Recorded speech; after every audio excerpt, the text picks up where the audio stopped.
哥，这是我最后的东西了，你看能不能当点钱？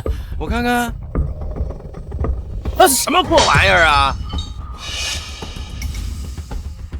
哎，过来，这玉佩不错呀！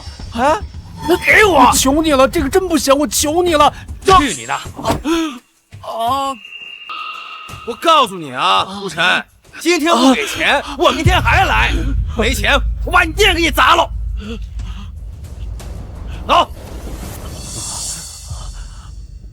你们欺人太甚！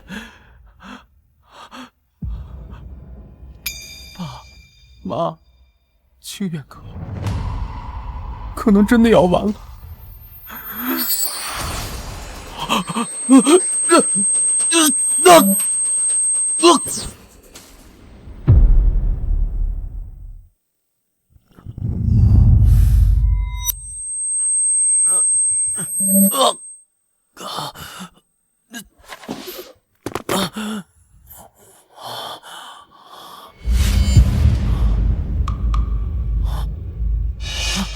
说好了。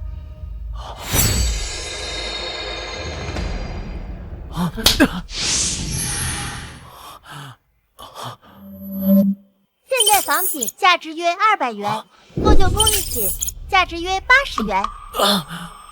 大明永乐玉制金丝楠阴沉木价值约180万至220万元。这是物品价值我能看见物品价值了。真的，金丝楠木，永乐玉制的。不对，玉佩。上古鉴宝神铜粉圆碎片，可鉴别万物价值，不可估价。是玉佩给我的能力。爸妈，你们看见了吧？咱们家有救了，清远哥有救了。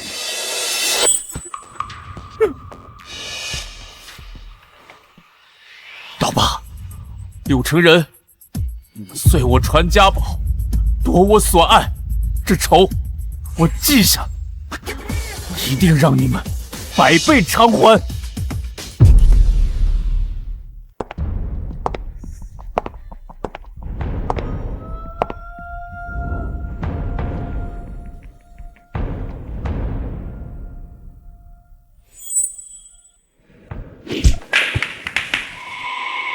老板，按照您的吩咐，我去清远阁找陆晨那小子了。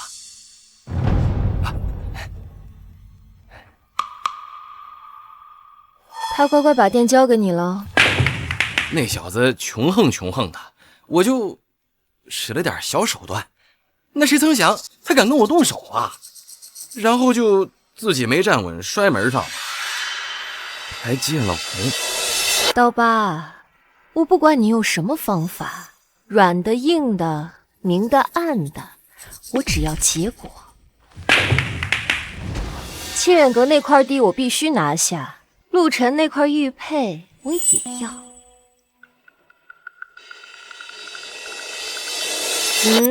如果连这点事都做不好，那你对我就没有任何意义，明白吗？明白了。没什么事儿，我就先下去了。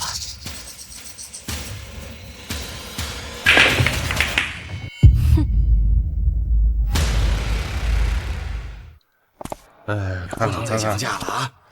已经是最低价了，跟您谈好的价。这是第3天，还有4天交租，5000块。清远阁可不能倒在我手里啊！爸妈，你们在天上看着，儿子现在只能靠这双眼睛了。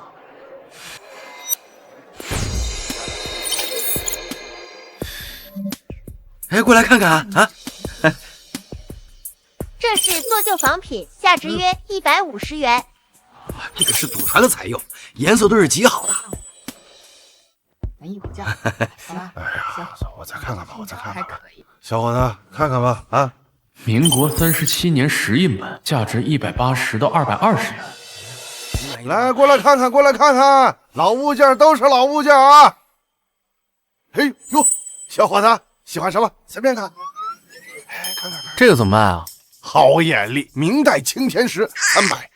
你看这包浆啊，多自然呐！现代机器胶，当前价值40至60元。我再看看吧。清末明初普通锡铜壶，350元至450元。利润太薄了，需要懂行的买主，我没时间慢慢出货。哎，您再看看吧。哎，金乾隆御窑厂制粉彩缠枝连纹笔写真品，价值380万到450万。380万是乾隆粉彩御窑厂真品，房租，星远阁有救了，真的有救了！不能急，绝对不能急。武安行最忌讳漏气，摊主但凡看出一点苗头，价格都能翻上天。哎，老板啊，那些旧书怎么卖？啊，1本20，5本80，10块一本吧，我挑2本。那行，给你吧。过去了。 Hello。哎，这黑疙瘩是什么玩意儿啊？你说这个啊？不知道哪儿收来的，在我这儿放好多年了，一直没人要。全是油啊！这是不是放厨房里盛酱油的呀？是吧？你要啊？给100块拿走吧，我还能腾块地方。100啊？50我都嫌多呀。那你给多少？30。30我都收不来呀。那我不要。哎，80，最低了。50，不行就走了。行，给你吧。差我地方，这你可赚大了！我告诉你哦，老板。老板，这玉壶春瓶画工倒是标准，釉面也温润，什么年代的？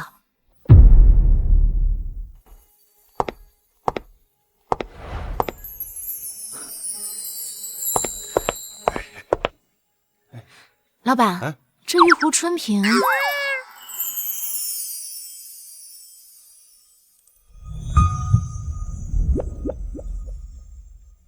画工倒是规整，釉面也显温润，什么年代的？姑娘好眼力呀，这可是正经的乾隆民窑的精品啊！你看这青花发色多沉稳呐，还有啊，这缠枝连纹画的多流畅啊，这包浆也自然，这绝对是开门的老物件。乾隆民窑啊，这器型倒是规整，青花发色也还算沉稳，声音也清亮。不过这釉面的光泽是不是有点太过于贼亮了？这底部的漏胎处，火石红似乎有点太浮了。哎呦，姑娘啊，你有所不知了，这瓶子它可是传世品啊，保存的好，没怎么受过土蚀，光泽自然亮堂。至于你说的火石红嘛，那是入过土又传世盘玩出来的效果，怎么能叫浮呢？爸爸常说民窑精品最考验眼力，高仿品足以乱真。这个瓶子看起来大开门，但总觉得有哪里不对劲儿，可具体又说不上来。怎么样，姑娘，机不可失啊，这可是绝对的好东西啊。现代高仿，做旧手法高明，当前市场价值300至500元。老板，你说这是传世品？老板，你说这是传世品？啊，真正的传世品玩出来的光泽是内敛的宝光，润而不刺。而你这瓶子的光，这明显是刚出窑的火气没退干净，然后再用蜡打磨出来的贼光。至于这火石红，颜色浮于表面，分布过于均匀，是用了化学药水浸泡催出来的。真正的火石红呢，是从胎骨里泛出来的，深浅不一，有过渡。你小子别在这信口开河画我生意啊！哎，再看看，再看。对啊，是贼光，这火石红也太均匀了，原来是做旧的。底足胎土过于细腻均匀，是现代机械炼泥的结果。真正的乾隆时期的民窑，胎土没这么讲究，会带有杂质和孔隙。姑娘，你的怀疑是对的。谢谢你啊，要不是你点破，我差点就……是我学术不精，还得好好练练。我们这行啊，水深，小心点呢是好事。你们到底买不买？不买，别在这打扰我做生意。走走走走。你好，我是林雪，是雪月阁的，能认识一下吗？你是陆晨。你能教我看东西吗？我请你喝奶茶。可以啊，可以啊。我当这是谁呢？这不是我们陆大少爷吗？姐，聚宝轩的王老板这次可算把压箱底的好货让给我了，80万。人家说了，这瓶子摆在客厅里风水都能转3转。哼，小文也说好看。这不是我们大名鼎鼎江城一中的传奇人物清远阁的少东家陆晨，陆大少爷吗？陆大少，你不在你家那个快倒闭的店里待着等死，跑这儿来捡垃圾啊？嘿，哟，小雪，你怎么在这儿啊？这我得说你2句了啊！你这都跟什么人在一起啊？你知道他是谁吗？就他家那个破店欠了一屁股债。当年他的父母就是眼力不行，活活给气死了。就这种人配站在古玩街吗？配碰古董吗？柳成人，你说话放尊重点。小雪，给你看看我新淘过来的大宝贝，聚宝轩的正儿八经的乾隆官窑玉壶春瓶，我花了80万请来的。你们看看这画工，这釉色，这器型，你再看看他怀里那个，这什么玩意儿？怕不是在哪个垃圾堆里捡出来的，黑不溜秋，跟茅坑里的石头似的。就是柳少说的对，那破玩意儿就是我摊上垫桌脚的，我50块钱卖给他，我都亏心呐。清远阁就接过那家快关门的店吧？就那夫妻俩赔光的那家店吧？谁知道那家儿子也是那德行，抱着个垃圾当宝贝，笑死人了。陆晨，李小文现在跟我好，他说你连个像样的包都买不起，你这种货色只配在泥里打滚。来，大家快来看看啊！来，咱看看。这个就是我们大名鼎鼎的江城一中高材生呀，清远阁的继承人，现在就是个穷光蛋，只配在垃圾堆里捡垃圾了。你们看看这玩意儿，白送我都不要，给狗啃，狗都嫌它硌牙呀，怕不是从哪个死人堆里刚刨出来的。真他妈晦气！刘少，你刚才说你这是什么？乾隆官窑影啊？哎呀，你说你眼瞎的毛病呢？从高中的时候连抄我作业，连名字都能抄错的时候开始，一直到现在，怎么一点长进都没有？拿个假瓶子，拿个假瓶子，你敢说我这花瓶是假的？陆晨，你这个家破人亡的丧门星，你不把话说清楚，我今天弄死你！我让你去陪你那对垃圾父母。你怎么说话呢？刘成人，你除了会大呼小叫，还会说什么？陆晨敢一条条说清楚，你敢一条条听吗？是不是心虚啊？行，我跟你说清楚。第一呢，先看款式，你这个字体浮夸无力，软趴趴的像蚯蚓爬。你觉得乾隆官窑的款式会是你这种货色？刘少，你但凡看过一本乾隆官窑款式图谱，你都说不出这是真的。这叫古朴，你懂什么？行。第二，要看釉色，你这个火气冲天，光刺的人眼睛疼。真正的乾隆青花，釉面温润如玉，是内敛的宝光，不是你这种地摊玻璃的贼光。好像是亮了点啊。这是保存的好。保存的好，那咱就看第3点，咱看骨子里是什么货色。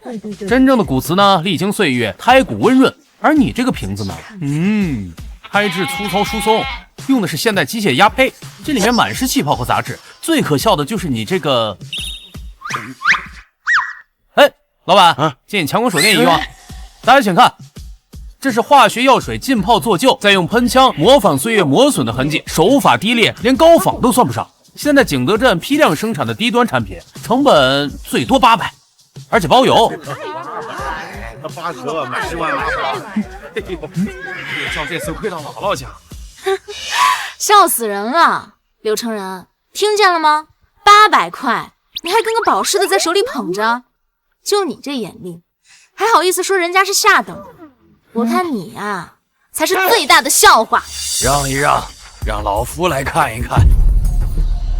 让一让，让老夫来看一看。刘少，可否让老夫一观？哎呀，王爷爷，哎呀，您快看看，这肯定是真的，肯定是陆晨那个废物瞎说。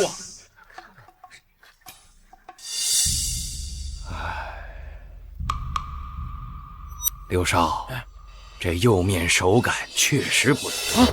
胎足露胎处啊，火石红是后染的，青花发色浮于表面。这瓶子正如这位小友所言，是件新仿，还是假的呀？而且仿得不甚高明。王掌柜，既然您在这儿，小辈这儿也有一样东西，想请您帮忙长长眼。这染料渲染，层次分明，这包浆温润自然，这就是岁月摩挲出来的宝光啊！这位小友，这难道是乾隆本朝御窑制作的粉彩缠枝连纹笔洗吗？真品呐，真品呐！乾隆粉彩，御窑厂，真的假的？王掌柜亲口认定的真品，这飞哥的是国宝。这位小友，你这笔洗卖不卖？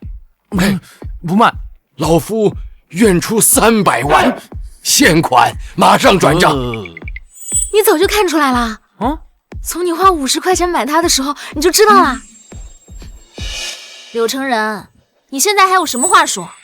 花80万买了个破烂，人家50块买了件国宝，到底是谁有眼无珠？谁才是真正的行家？刘少，现在谁才是捡垃圾的？不可能啊！假的，都是假的，是你们啊！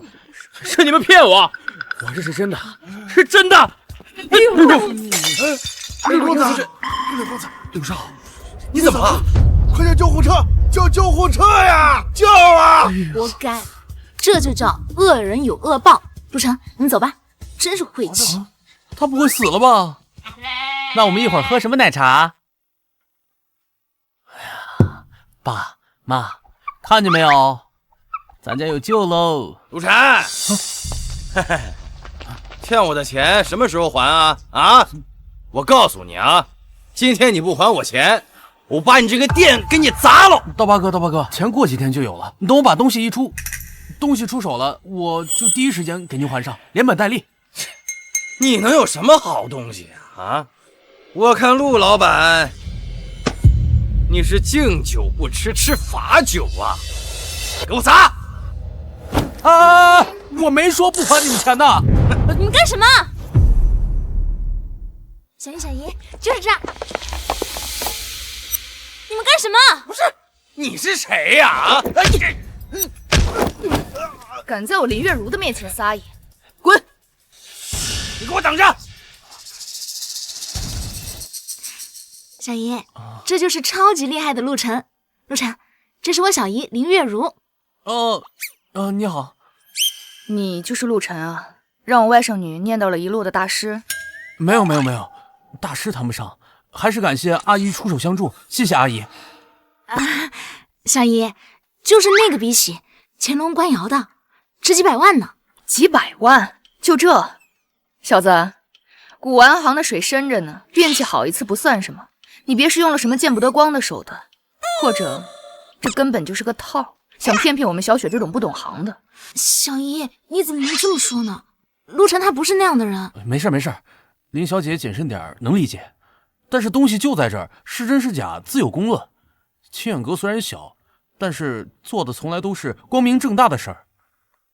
小姨，你看啊，陆晨有这么一个宝贝，他需要一个好的平台才能卖出高价，而我们雪月阁也正好需要一件好的拍品。如果我们雪月阁帮他卖这个宝贝，岂不是一举两得？是骡子是马拉出来溜溜，跟我们回雪月阁一趟。要是让我发现你徒有虚名，或者敢打我们小雪的主意，不会，没有。等一下我姐，走吧，你等我一下姐。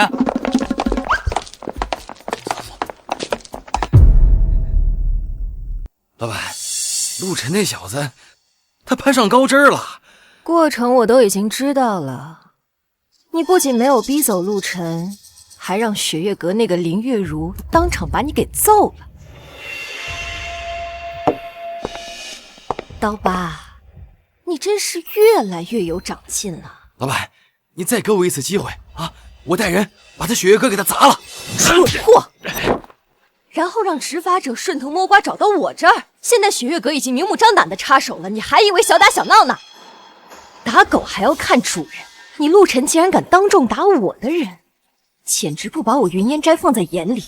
还有雪月阁那几个女的，敢和我作对，这笔账已经不是简单的把他陆晨的东西拿走那么简单了。刀疤，你给我听好了，从明天开始，24个小时派人盯紧陆晨和雪月阁，我要知道他们去了哪儿，干什么，所有细节一清二楚。老板，你的意思是连雪月阁一起？不能留了。至于那个陆晨，他不是眼光毒吗？他不是会鉴宝吗？雪月阁不还指着他重振旗鼓吗？好啊，哼，那就让他知道知道古玩这行的水有多深。好，老板，我一定盯紧陆晨和雪月阁，我不会再犯错了。陆晨、林雪、简雪、林月如，我要让你们所有人都知道得罪我柳如烟的下场。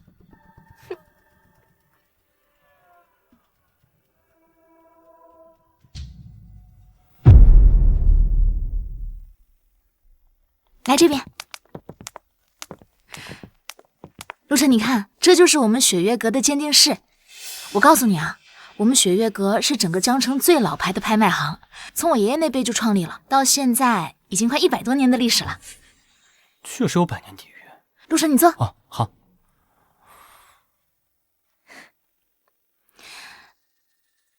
陆晨，实话告诉你吧，其实我们雪月阁最近遇到了点麻烦。柳如烟的云烟斋这几年势头很猛，抢了我们不少生意和客户。这次请你来，一是真心的想要和你合作，二也是想请你帮帮雪月阁。哦对，一会儿要来的是简雪姐，她是我们这儿的首席拍卖师，也是一个鉴宝天才。不光人长得漂亮，能力也很强，就是脾气有点冷，眼光毒得很，好多老藏家都怕她呢。是吗？那我更想见识一下了啊！还有我的小姨林月如，刚才你见过的。哦，她是负责我们整个拍卖行的安保的，从小练武，厉害着呢。不过她总是觉得接近我的男人都不怀好意，所以一会儿你别介意啊。不会的。小雪，小姨，简雪姐。小雪，这就是你在电话里激动了半个小时说的那位在地摊上捡了国宝的陆晨陆先生。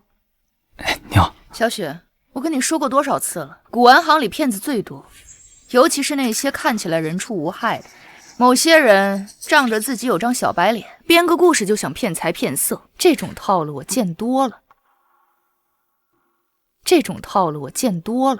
我们雪月阁现在处境艰难，更不能出任何纰漏。小姨、简雪姐，你们别这样，陆晨他很厉害的，刚才在街上连王掌柜都亲口认证了，那件笔洗是真的。王掌柜，真古斋的王老爷子，他年纪已经大了，偶尔走眼也是有的。陆先生真是年轻有为，不知师承哪位大家？是故宫博物院的哪位老师，还是哪个流派的传人？没有，我这个家传手艺不值一提，那东西在这儿是真是假，一看便知。小子，我警告你，要是敢拿假货来消遣我们，浪费我们雪月阁的时间，后果你承担不起。小姨，你怎么能这么说呢？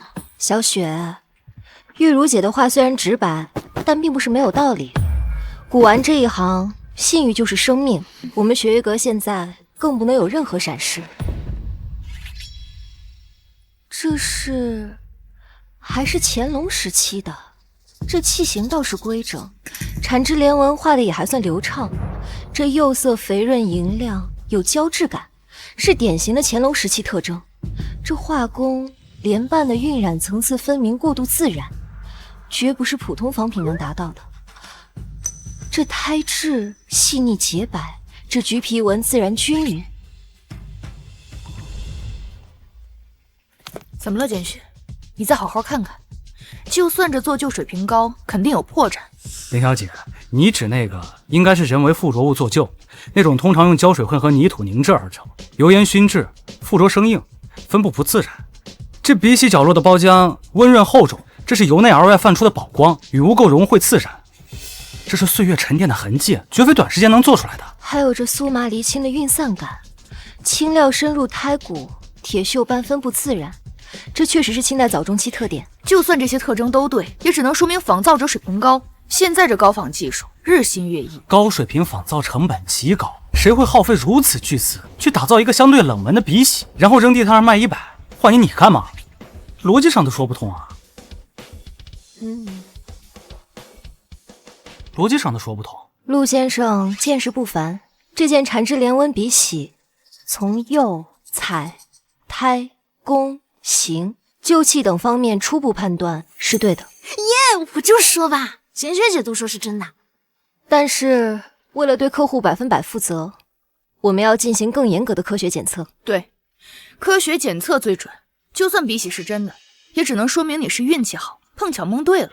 运气也是实力的一部分呀，更何况我的运气向来不错。陆先生，我这里有3位朋友送来的物件，困扰了我们许久。1件瓷器，1幅字画，1件铜器，都让我们的鉴定团队意见分歧，能否请你长长眼？这3样东西可是难倒了好几位老师傅，陆先生可要仔细看。陆晨，别紧张。没事儿。哎，简小姐，您是想考教陆某的眼力，还是真心求教？有何不同？若是考教，我说出结果便是；若是求教，我可以说出理由。口气还不小，那你说说看吧。好，这件宣德青花呢，青花发色艳而漂浮，釉面贼光未退，款式绵软无力，而且最重要的就是，看，釉下气泡均匀如鱼子，大小一致，这是现代器窑的特征。而真正的宣德青花用的是柴窑，气泡大小不一，层次分明。此物现代高仿，做旧时间不超3年。而这个唐伯虎，画工尚可，磨得形似，但败笔有2：一是纸，唐寅所用当为明代中晚期棉料宣纸，纤维长短不一；而这个纹理均匀，这是机器压制的痕迹。2是墨，真迹墨色历经数百年，沉静内敛，而此画墨色浮于表面，分布过于均匀，这是大概去年天津出的货。至于这款铜炉，底款大明宣德年制，比例稍弱，刻工略显迟疑，是后刻的，但是器物本身手感坠实，包浆厚重，这个是经年累月人气盘玩所致，仿不出来。这是一件明末清初时期高手的仿宣德炉作品。你居然知道的这么清楚，连产地和大致年份都……这件铜炉，我们之前一直以为是民国仿，断代在清末明初，你居然一眼就……明末清初，这断代比我们之前判断的早了近200年，价值至少翻3倍吧。你看，我就说吧，陆晨是最厉害的。陆先生，哦不，陆大师，您真是神乎其技，眼力、见识、判断，皆是我生平仅见。我为我们之前的失礼和怀疑，向您郑重道歉。你确实是有真本事，是我林月如有眼不识泰山了。说话难听，对不住，我们雪月阁现在确实需要您这样的高手。哎呀，简小姐、林小姐言重了，陆某只是家学渊博，加上运气好罢了。陆大师，这绝非运气。明人不说暗话，我们雪月阁现在处境艰难，柳如烟的云烟斋步步紧逼，抢客户、挖墙脚，甚至不惜散播谣言诋毁我们。我们需要打一场漂亮的翻身仗，需要一件能镇住场子的重器，更需要一位能稳定军心的定海神针。今后您捡漏得来的宝贝，可以全部交由我们雪月阁来拍卖，我们只收取行业内的最低佣金。另外，我们诚挚地聘请您担任我们雪月阁的首席特邀顾问，不需要坐班，只需要在有重要藏品和疑难杂症时出面把关，年薪300万，另有绩效分红。合作可以，但我有2个条件。可以，但我有2个条件。您说。第一，我只负责鉴定，不参与你们的日常管理和商业决策。第二，我只是你们的合作顾问，我不想被打扰。完全没问题，都写在合同里。陆先生，您这是答应了？陆晨，不，师傅，你实在太厉害了，你能不能教教我？我也想学鉴宝。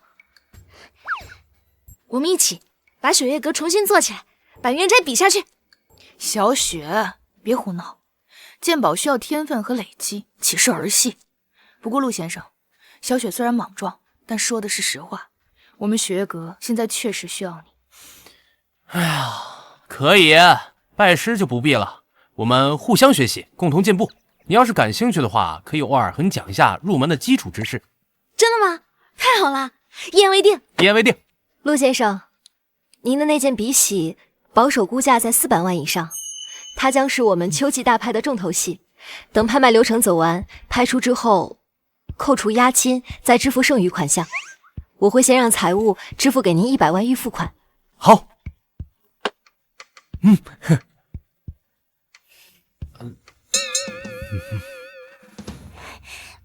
爸妈，你们看见了吗？清远阁保住了，陆家不会倒。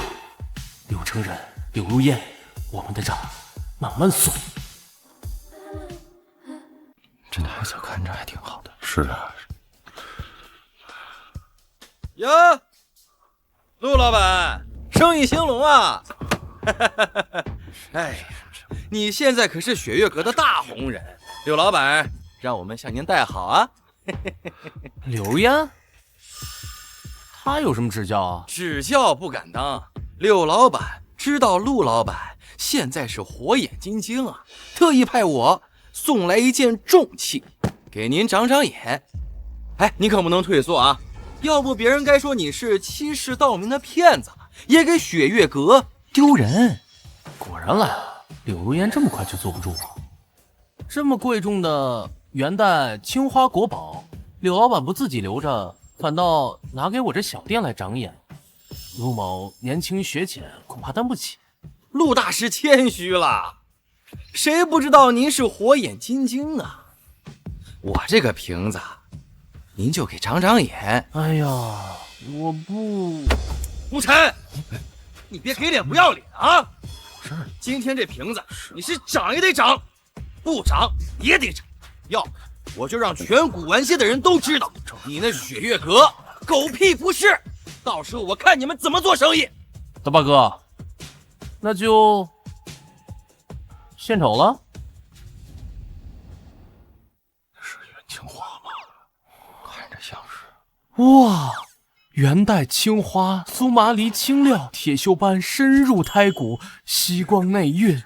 哦，哎，书上和电视上应该都是这么说的，对吧，大八哥？那可不，这是正儿八经的国宝，是正型元青花，柳老板从海外重金淘回来的。哦，可惜啊！诸位请看，这所谓的铁锈斑呢，颜色紫黑，边缘锋利，像是用墨水点上去的。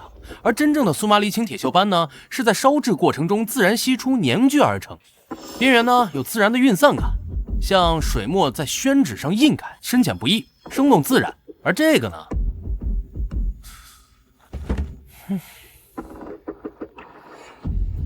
看颜色是不是淡了？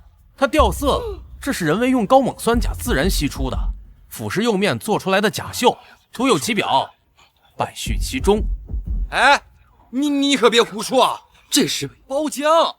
那咱就再看这釉光，元代青花呢是历经数百年岁月，釉面宝光内敛，温润如玉，是一种由内而外散发出来的柔光，俗称蛤蜊光。而你这个，乍一看似乎温润，但细看之下呢，光泽呆板，像一层浮蜡，行话叫死光，或者是贼光未退尽。真是你别空口白牙啊，拿出证据来。那咱就说点再实在的，胎土。元代制瓷呢，用的是景德镇麻仓土，俗称糯米胎。放大它呢，有粗颗粒感。烧成后啊，底部漏胎处常常带有自然火石红。啊，你们看看，这胎土细腻洁白的像面粉，均匀的过分。这个呀是现代高岭土，经过多次淘洗、过滤机器炼泥的结果，而且手感异常坠手。这个呀是为了模仿古瓷的厚重感。造假者呢，往往在胎土里掺入石英粉、水泥，来增重。这种胎呢，毫无古意，一摸便知。你血口喷人啊！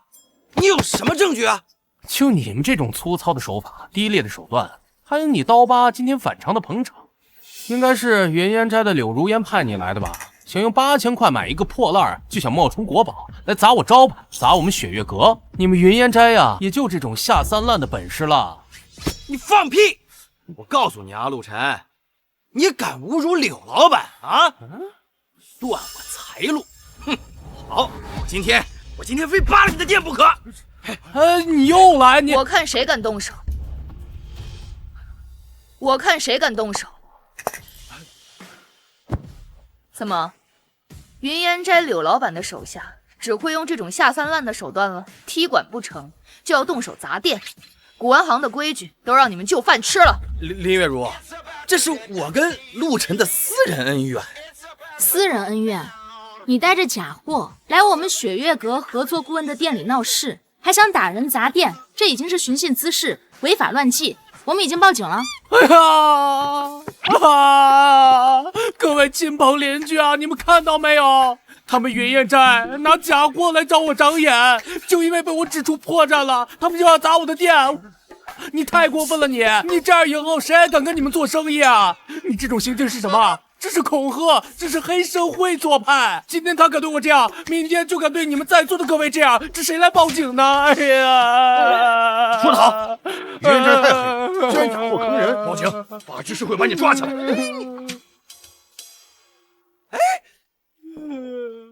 好，你们给我等着！哎，大哥，国宝，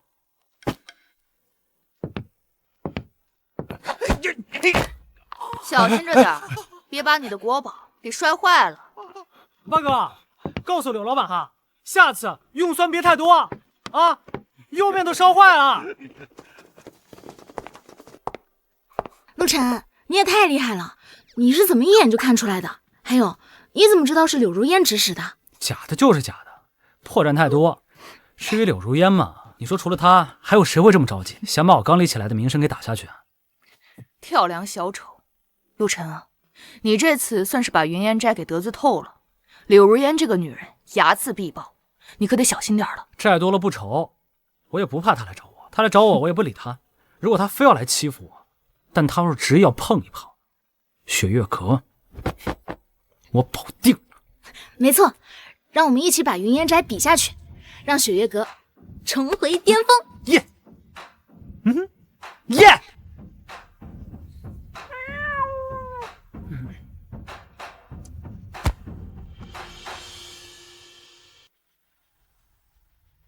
陆晨那个废物，王掌柜竟然亲口认证他捡那个破东西是乾隆珍宝。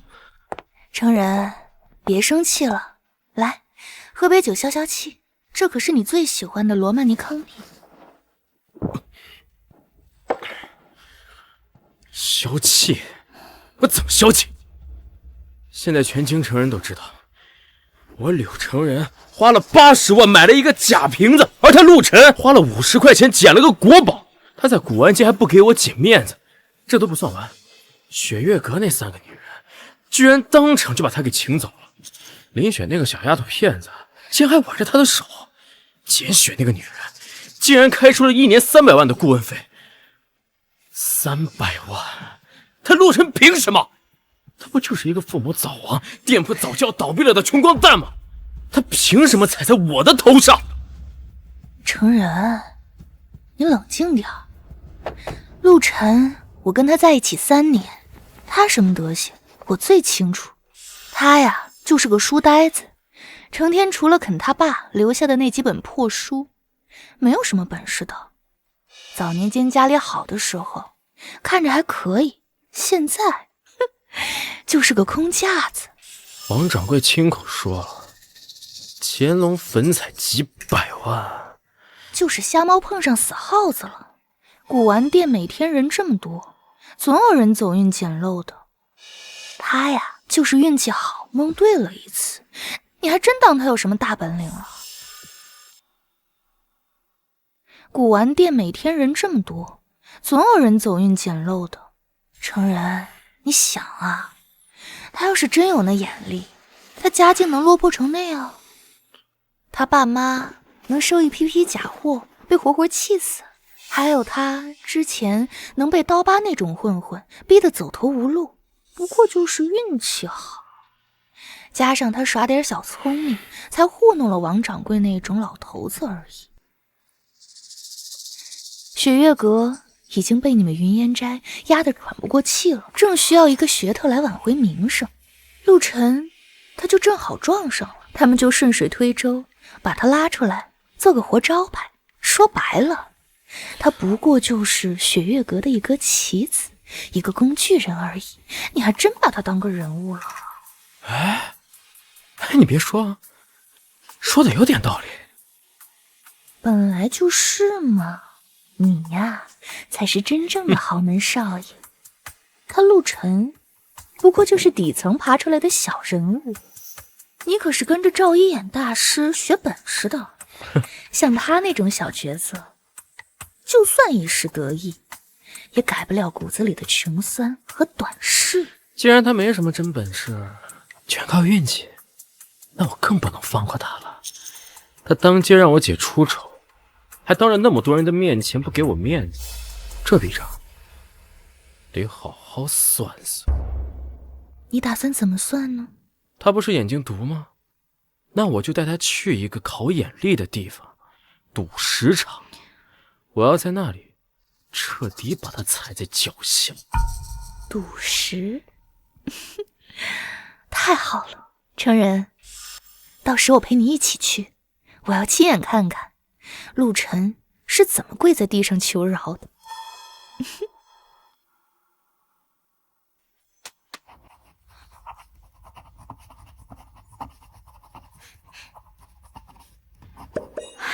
陆晨，这个月的流水算出来了，光是那件鼻洗的预付金，再加上那几件小拍的佣金，我们这个月就已经入账120多万了。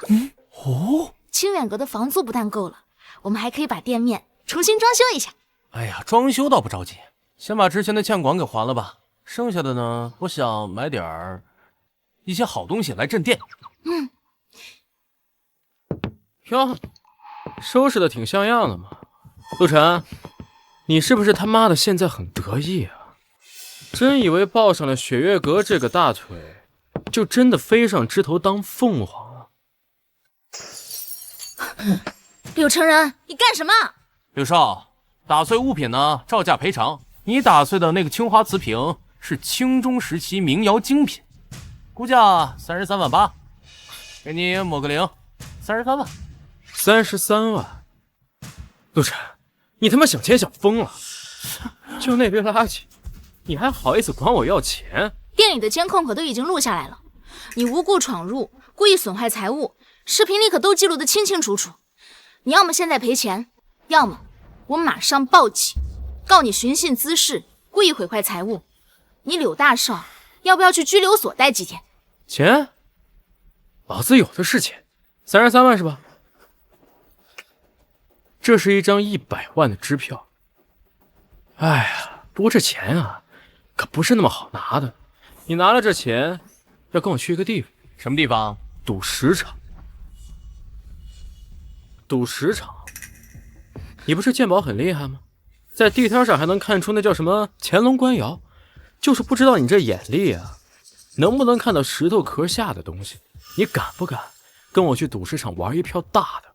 陆晨，别去，赌石跟鉴宝根本就不是一回事儿，那里面的水太深了，一刀天堂，一刀地狱，他肯定已经设置好陷阱，等着你跳。我们的陆大师啊，只会躲在女人身后大喊大叫。也对，毕竟是个穷鬼，连饭都吃不起，怕是连赌石场的大门往哪儿开都不知道。我得说说你啊，林雪，你看你找了一个什么玩意儿？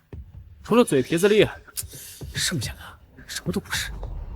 程然，你跟这种人废什么话呀？100万，打发叫花子都嫌多。哟，陆晨，好久不见啊！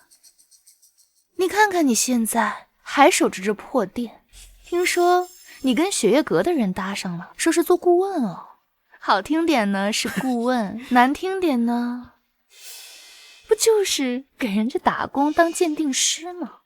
能赚几个钱啊？宝贝说的对。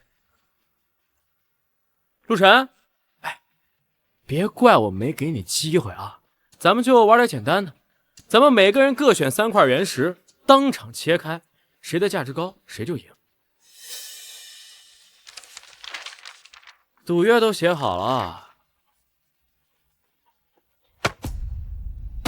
谁输了就跪下来磕3个响头，当着所有人的面学狗叫，然后终止所有和雪月阁的合作。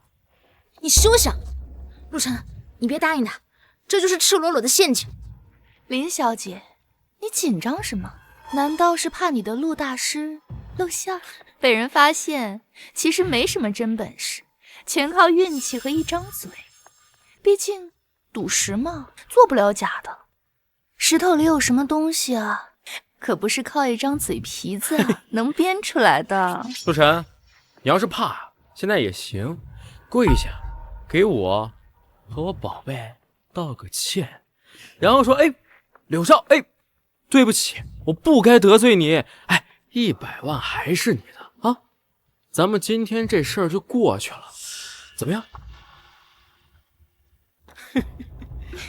哎呀，看清楚了，白纸黑字，公证人都找到了，签个字，可就不能反悔了。啊，那我签了。陆晨，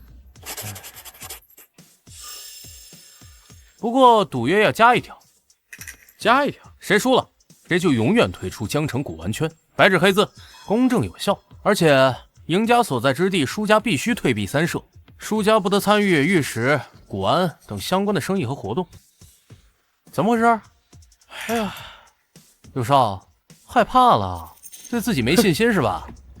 哎呀，玩太小没意思，你要不然学学狗叫，跟闹着玩似的，哼，配不上您的身份啊。好啊，来，陆晨，有种，玩就玩，谁输了，谁从今天开始退出古玩圈。现在就走，咱们在赌石场上见真章。程然，这个赌注是不是太大了？万一……没有万一，我今天让他输的连裤衩子都不剩。咱们走。哼，哎呀，陆晨，你疯了！赌石场的水很深的，根本就不是你靠眼力可以完全看透。而且那个柳成人，他为了学赌师，拜了赵一眼为师。赵一眼在赌石场已经混了30多年了，他们肯定已经跟赌石场的老板串通一气，就等着你往里跳呢。没事没事，你放心啊，我有分寸。正好呢，我也想见识见识他那个什么对眼师傅的什么本事。这个呢，就当成一会儿他交给我的学费了。走啊！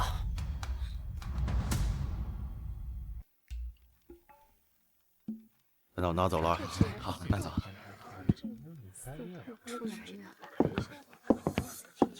哟，柳少，今天又来玩点大的呀？哎，这位美女是？这是我未婚妻，带她来看看，顺便呢教训一个不知天高地厚的小子。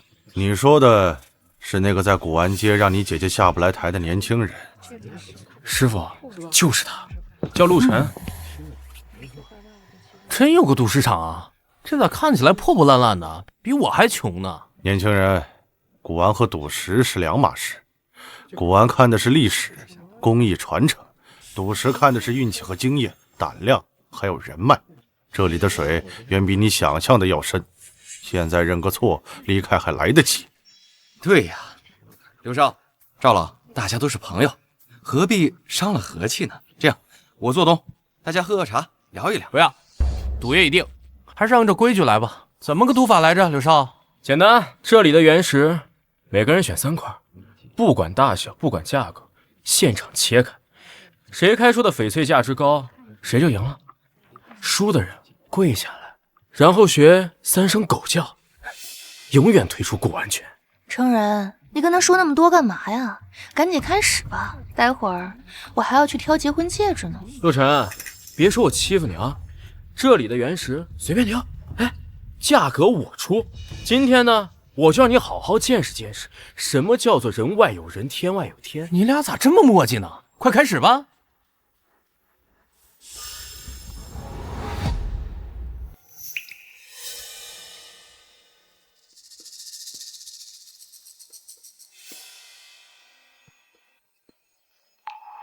就他了。你他妈是来搞笑的吧？怎么平时捡垃圾习惯了，赌石都来这一套？这种货色的原石，要是能开出翡翠，我把它吃了。你们不是因为没钱挑了块最便宜的料子，实在不行跟我们程人借点，买块像样的也行啊。小伙子，这块表现的真的太差了，要不你再看看，那边有性价比不错的公金料。虽然很难大涨，但也不至于完全垮。陆晨，要不再看看？柳承认他们肯定会在好料子上做了手脚，但这个也太……哎，没事儿，相信我。看来我高估了这小子，这块料懂行的都不会碰。说的是啊，这纯粹充数啊！既然你已经选择了你的宝贝，现在该轮到我了。今天我就让你好好见识见识。什么叫做真正的赌石？今天我就告诉你，什么叫做真正的赌石。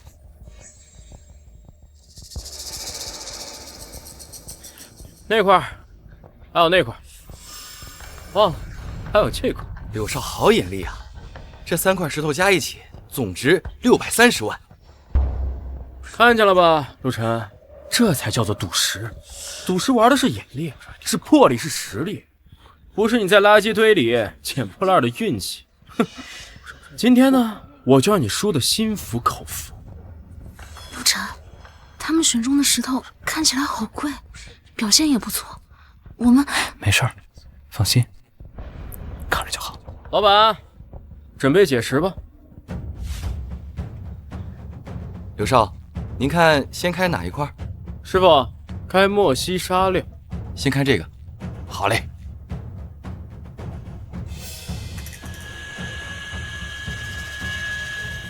莫西沙1块。莫西沙。刘少，我出300万，让给我吧。才300万。六少，真是好眼力呀！这块莫西沙少说也要450万。你看见没有？我1块顶你100块啊！程人，你太厉害了。陆晨，这才是真本事呢。你现在认输还来得及，少丢点人就少赔点钱了。师傅，开第2块，木纳开窗6。我1块顶你100块啊！程人，你太厉害了。陆晨，这才是真本事呢。你现在认输还来得及，少丢点人就少赔点钱了。师傅，开第2块，木纳开窗6。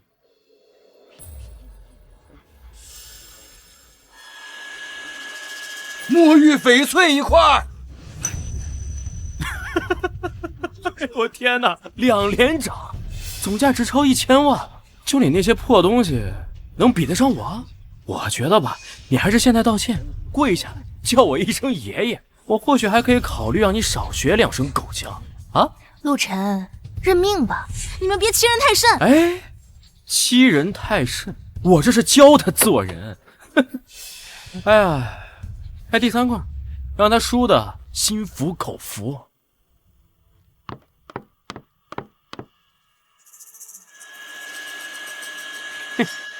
哎呀，不得了了！开出这么大一块墨玉翡翠，哇，柳少，今天真是好手气啊！这块翡翠少说也要1000万市场价。哎呀，陆晨呐，你输了，彻彻底底的输了。我柳成元3块原石开出价值超过2000万，你的原石能超过1万块钱的翡翠，我跟你姓。现在履行赌约吧，跪下来学3声狗叫，然后彻底离开江城古玩圈。陆晨，愣着干什么呀？怎么还不跪？你不是最有骨气的吗？输了呀就要认，别让大家看不起你啊！哎呀，你俩怎么这么聒噪呀？我的还没开呢呀！师傅，开我那块儿。啊，真是不见棺材不落泪啊！那就让你死个明白，师傅，赶紧开啊！切完了，赶紧跪下道歉。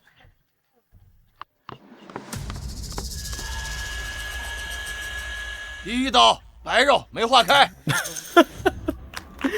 垮了，你说说，我就知道。果然，这个家伙怎么可能开得过？陆晨，看来你的好运气用光了。师傅，继续开啊！不对，颜色不对，不得了了，不得了了！哎呀，帝王绿，玻璃种帝王绿，我的老天爷！这颜色，这纯净度，极品帝王绿啊！这块帝王绿，温润如水，100年一遇呀！不可能，这种皮相怎么可能开出玻璃种帝王绿？我出1个亿，立刻就转账。1亿2000万，卖给我！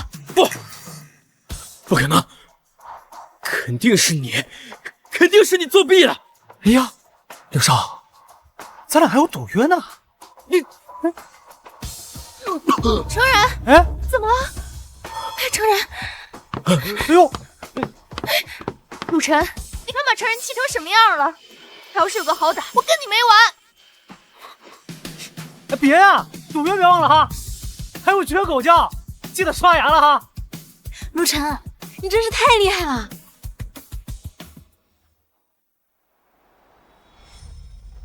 姐，我要报仇！陆晨那个狗杂碎，先后2次让我吐血，现在让我成为全江城人的笑柄，我他妈弄死他！成然，你冷静点儿，你现在身体要紧，医生说了你是急火攻心，不要再动气了啊！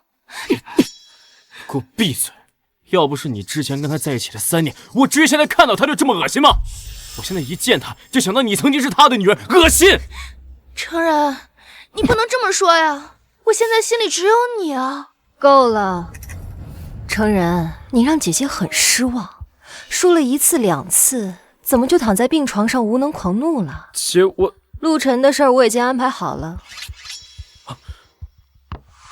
姐，你有什么计划？陆晨现在可是风头正盛。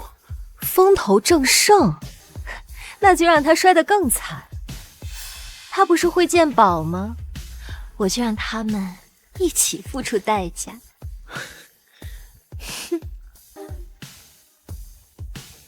把人带到云烟斋。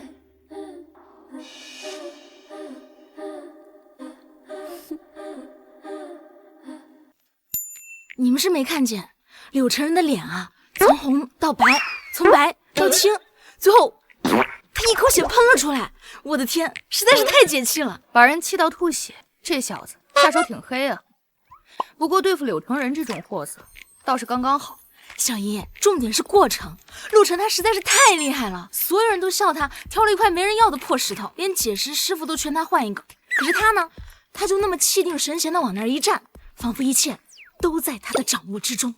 结果1刀下去，不对，2刀下去，玻璃种帝王绿，极品中的极品啊！金学姐，你是没看到那散发出来的光芒，简直像活了一样。我听说了，他不仅开出了极品帝王绿，还对翡翠的种水色底的评价精准的吓人。这已经不单单是运气好能解释的了。陆晨的眼力恐怕比我们想象的还要深，是吧？我就说陆晨他是最厉害的，鉴宝、赌石无所不能，他现在就是我的偶像。冷静点，丫头，你看你的魂儿都快被勾走了。不过这小子确实有点邪门，这运气好的不像话，本事嘛，也确实可以。以前一直以为他只是一个有点小聪明的落魄小子，现在看来是块蒙尘的璞玉，有点意思。不只是有点意思，幼如姐、小雪，陆晨这次在赌石场大放异彩，不仅彻底打了柳成人和柳如烟的脸，更重要的是，他在江城的顶级富豪圈和珠宝商那里一举奠定了大师的地位。这份声望对我们雪月阁来说是无价的。是啊，简雪姐，所以我们更要好好的对陆晨，不能让他被别的拍卖行给抢走了。当然，这样的天才值得我们倾尽所有资源去和他绑定。或许我们之前给他的合约条件还是有些过于保守，不过能力越强，盯着他的眼睛就越多，麻烦嘛也会接踵而至。不怕，有陆晨在，有我们在，什么牛鬼蛇神都不怕。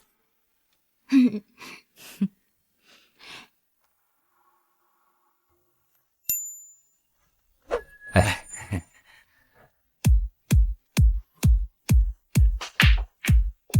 这边请。哎，好，老板，人我给你带来了，这位就是圈内的鬼手里，做旧行业真正的第一高手。他做出来的东西，就算阎王爷看了都分不出来。刘老板久仰了，您要的东西我带了。按您要求，仿明宣德青花，胎土用的是景德镇老坑高岭土，混合麻仓土，青料是专门从国外调过来的苏麻离青矿料仿制品，烧制温度、用料配方都尽量还原宣德本朝工艺。另外，我又加入了一些特殊的东西。这是最新的光谱检测报告，显示年代距今约600年，符合明代特性。普通检测手段，包括一些博物馆的常规检测，都过得了。确实和真品一模一样，连我都差点看走眼。赵一眼那个老东西，这次倒还真介绍了个有本事的人啊。这是配套的证书，仿造雪月阁收藏记录、历次展览记录，上面的水印、钢印、专家签名都完美复制，用的是30年前的老纸张和油墨。好，很好。有了这个东西，再加上赵一眼在圈内的人脉和资源，雪月阁这次跳进黄河也洗不清了。哎，老板，咱们什么时候动手啊？明天。刀白，你马上去安排，用海外匿名藏家的身份把东西卖给云烟斋，然后再以其用钱周转为由，低价转给雪月阁。记住，要快，要自然，要让他们觉得捡了个大便宜。明白，老板。李师傅，你的钱我给你打到海外账户，这件事儿……柳老板放心，做我们这行的第一条规矩就是出了门不认识人。今天我就没来过这儿，您也没见过我。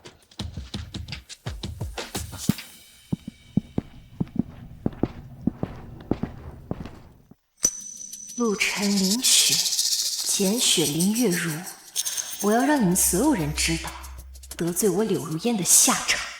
千远阁、雪月阁，哼，都给我变成废墟吧！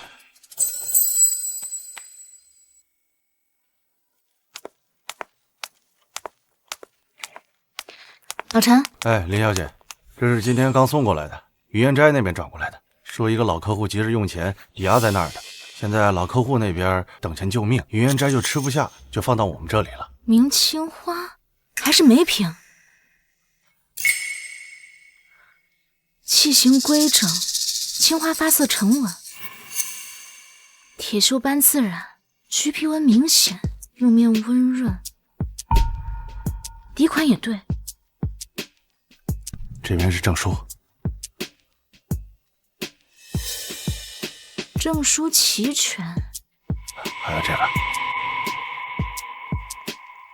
入库记录也对得上，这是5年前收的那批明青花里的。是啊，柳老板说绝对保真，客户急着用钱，以低于市场价300万的价格转给我们，他们只赚个介绍费。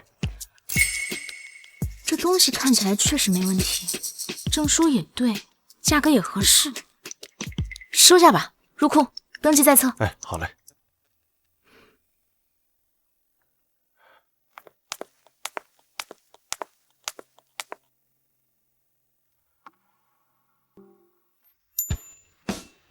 各位贵宾，这边请。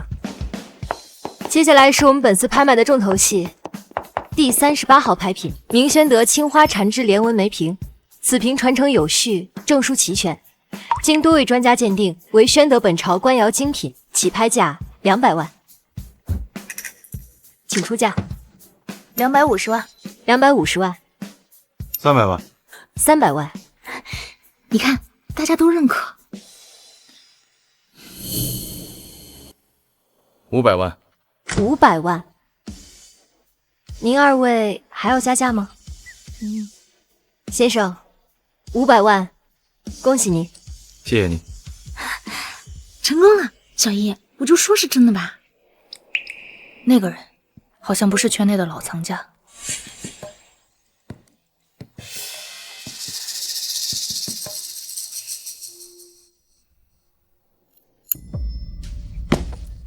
有人吗？有没有人？先生您好，您找谁？有预约吗？把你们负责人叫出来，立刻马上。我就是雪月阁的负责人林雪，请问有什么事吗？什么事儿？你们雪月阁卖假货，欺诈消费者。先生，这话可不能乱说。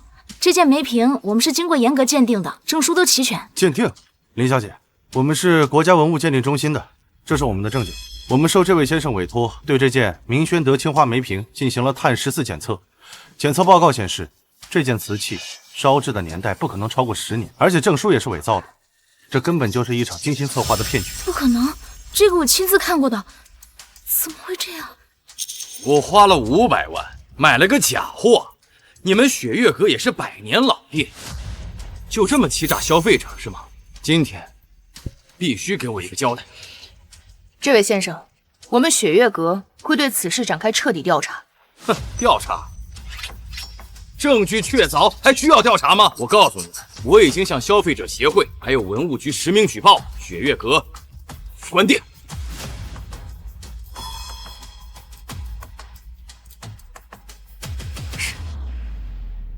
李总，不好了！文物局和工商局的人来了，说要封存仓库，调查我们所有的藏品和账目。欺人太甚，这是要把我们置于死地啊！我们必须立刻找到破绽，证明那件梅瓶是被人故意做局陷害我们的，否则雪月阁真的就完了。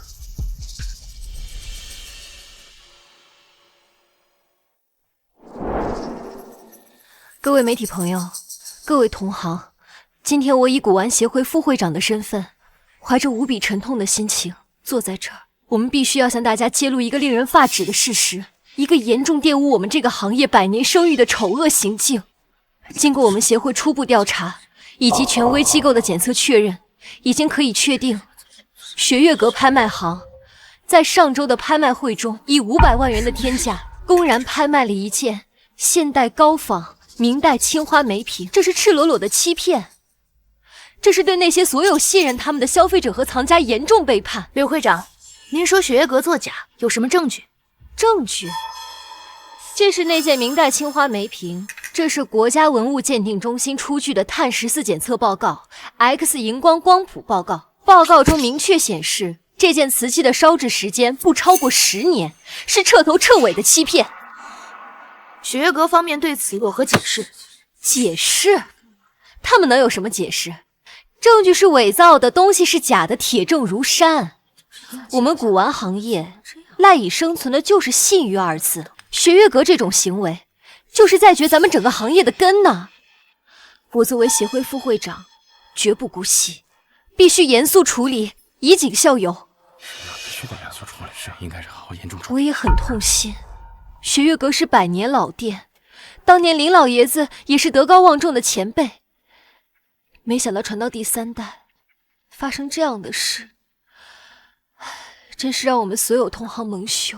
我在这郑重宣布，古玩协会将立即启动程序，建议有关部门吊销雪月阁的营销资质，并支持消费者通过法律途径进行索赔。柳会长，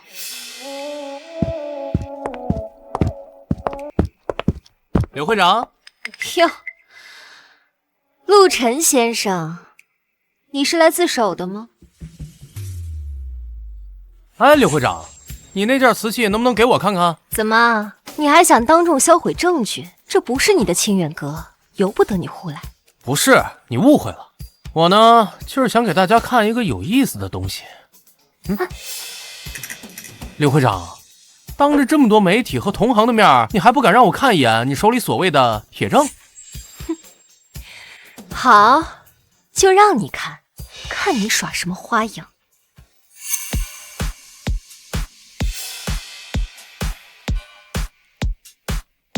你要干什么？给大家看他的真面目。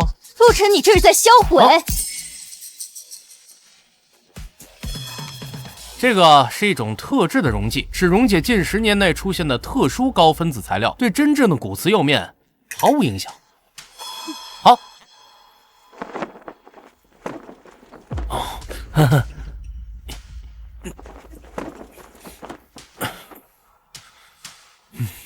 大家请看，在长波紫外线下呀，这层涂层呢，很明显的发出了蓝白色荧光，而真正的古玩瓷器啊，在紫外线的照耀下，它的荧光反应很弱，几乎没有。这就是为什么我们这些权威检测会被误导，就是因为他们检测的是这个涂层的年代，而不是瓷器本身的年代。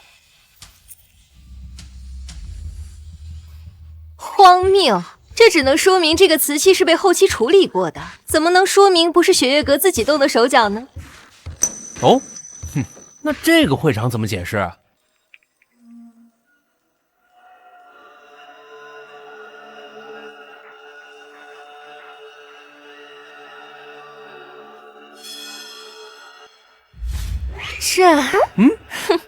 这人不是我们云烟斋的。好，那我还有，这是一家特殊化学品公司的销售记录，上面显示1周前有一个匿名账户在网上购买了一批特制的化学品，其成分和梅瓶上的成分完全一致，而付款账户呢，经过调查，最终指向了刘女士你在海外的一个离岸公司。荒唐，这也是伪造的。没事，我还有。陆晨，那这个呢，是我们从中间商那里拿到的合同复印件。哦，甲方柳如烟女士，乙方代号鬼手，酬劳1000万。任务要求制作一件能够通过常规检测明代青花的高仿品，并且伪造全套雪月阁收藏证书。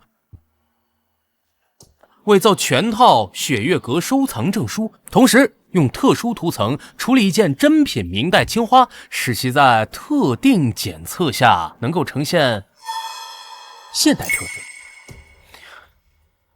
如烟小姐，你说你这处心积虑，先让鬼手里仿造了一个可以以假乱真的假货，然后呢，再去寻找一件真品，用特殊涂层处理，然后呢，通过云烟斋低价卖给急需寻找拍品镇场的雪月阁。拍卖成功后呢，你再让你安排好的买家带着权威的专家，然后用专门检测涂层的检测方法，当众证明这是假货。你一环套一环，好恶毒的计策呀！首先呢，可以让你赚到500万的拍卖款，而且还能让雪月阁身败名裂。同时呢，还能巩固你在行业中的正义凛然的形象。哇哦，一石三鸟啊！你好厉害啊！你血口喷人，这是你们和雪月阁联合起来伪造的，你们要陷害我！还在讲。柳如烟女士，我们是执法人员，你涉嫌组织策划多起商业欺诈、伪造文件、损坏公司信誉等多项罪证，这是拘留证，请你配合调查。不是，等一下，我是被陷害的，陆晨的。陆晨，我做鬼都不会放你，轻点儿。走，路上小心点啊，注意安全啊！我是被陷害的。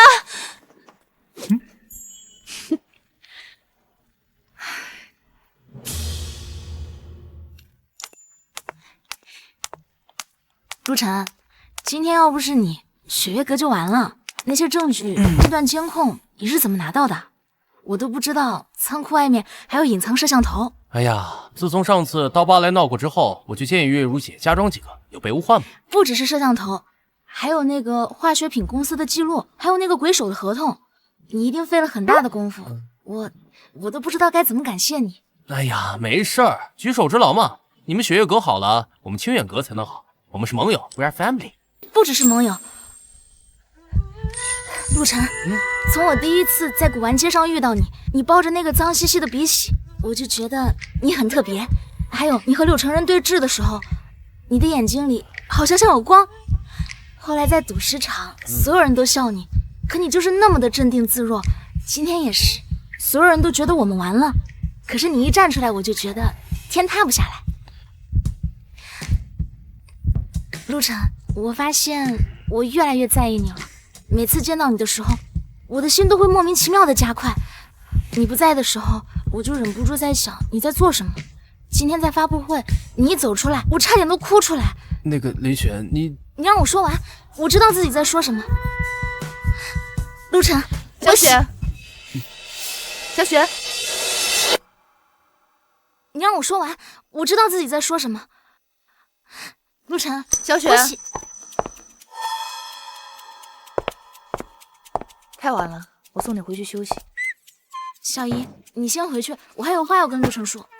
今天忙了一天了，又担惊受怕的，你也累了，早点回去休息。感谢的话，以后有的是机会说。陆晨啊，今天的事谢谢你，这个人情我们雪月阁记下了。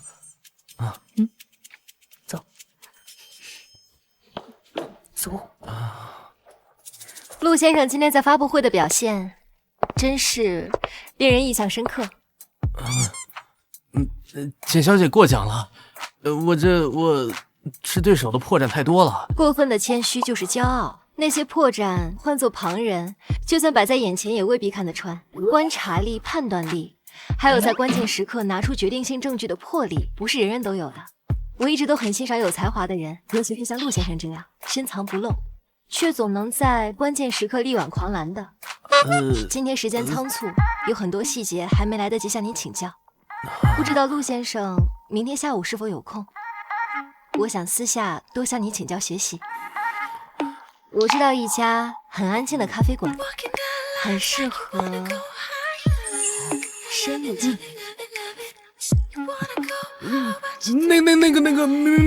明天我约了2个老工匠去看个木料，要不然咱们有什么事的话，在群里也可以说，或者是在这里也可以说的。看来是我太过着急了。也好，那就期待下次深入的交流。看来是我太过着急了。也好，那就期待下次深入的交流。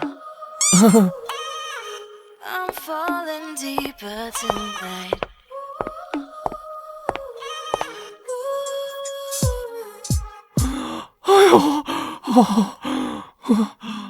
这叫啥事儿啊？陆晨，月如姐，今天谢谢你，不仅仅是为了替雪月阁解围，也为了小雪。那丫头年纪小，心思单纯，藏不住事儿。她今天说的话，别往心里去。哎呀，没事儿，也没多大事儿。她呀，岁数小，精力又少，情绪大起大落的，所以会误解和产生一些依赖，很正常。我呢，把她当朋友，也把她当成需要被我照顾的妹妹。你能这么想，那真是太好了。小雪确实年纪小，喜欢感情用事。我知道以前对你有些误会，态度也不是很好，但我这个人习惯了保护小雪，保护雪月阁，对接近我们的人多有防备之心。你不一样。哎呀，没事儿，都过去了。We're family。哦，下周江城有一个私人鉴宝会，来的都是有分量的老藏家，不对外。他们给了我一个名额，让我可以带一个搭档去。我想邀请你一起，作为我的搭档。私人鉴宝会，挺有意思啊。那你是答应了？可以。晚点告诉你时间地点。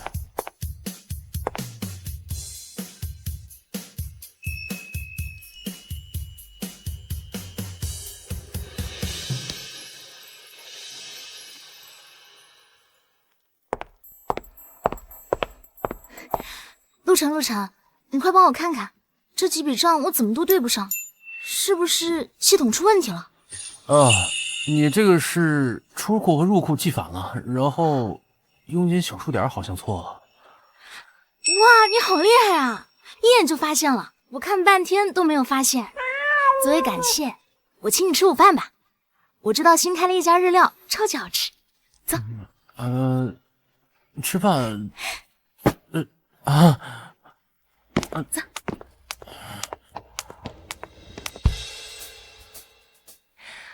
陆先生，尝尝这个，朋友从云南带回来的古树普洱。哦，这批玉器里有几件高古玉，纹饰特别，我有些拿不准。你看这个，就这个龙纹配，你看这里的游丝毛边，是战国的典型工艺，还是后世仿刻？这个工艺是老的，就是沁色有点浮，然后需要仔细看看孔道和包浆，但是整体应该是真的。有你在，我就放心了。对了，下周的那个私人鉴宝会，月如姐跟你说了吧？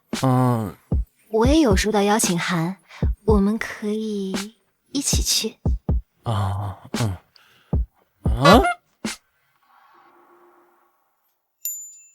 陆晨，月如姐，来，小雪那丫头非说自己煲了汤，让我给你送过来，说是感谢你上次帮忙对账。不过这丫头笨手笨脚的，可能不太好喝。那你帮我谢谢小雪，你先放那儿吧，我一会儿喝。需要帮忙吗？不用，我自己来就行。哎呀，别磨叽了，先喝汤，凉了就更难喝了。你不用，我自己来就行。喝呀！什么？柳成人这个混蛋把所有罪都扛下来了。他说他是因为嫉妒陆晨，为了报复私下做的局，柳如烟完全不知情。为了报复私下做的局，柳如烟完全不知情。执法人员传来的消息是这样的：柳成人提供了完整的作案细节，包括联系鬼手礼、购买涂料、联系买家等等，逻辑链复杂而且相对完整，并且他坚称柳如烟并不知道他的目的。父子兄弟都没这么讲义气，这柳成人又有几斤几两，我们会不知道？肯定是柳如烟在背后操控的。但是这证据链都指向了柳成人，柳如烟倒是被摘出去了。哎呀，意料之中，柳如烟没那么容易倒。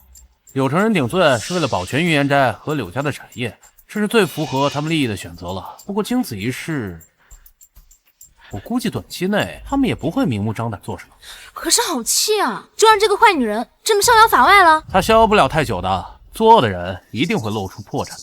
我们现在真正要做的是让雪月阁变得更强大，站稳脚跟。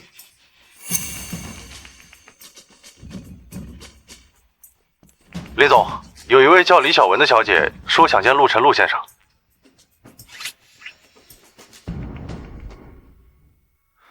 啊？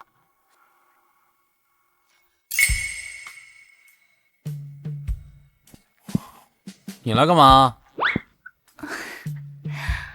陆晨，我对不起你。哎，李小姐，有话直说啊。我知道我现在说什么你都不会相信了，但是我必须要把真相说出来。和柳成人在一起，我是被逼的。他用我家里的生意威胁我，如果不跟他在一起，他就让我爸妈在江城待不下去。我一个女孩子，我能怎么办呢？陆晨，我心里一直只有你。这么多年，我一直很后悔，我每天都在想你。离开你，我是迫不得已啊。你意思是之前逼我下跪，然后当众嘲讽我捡垃圾，这些都是被逼的呀。没错，都是柳成人他让我这么说的。我要是不说，他就会打我、骂我。你看，这都是他打的、掐的。陆晨，我知道错了，我不应该软弱，不应该屈服。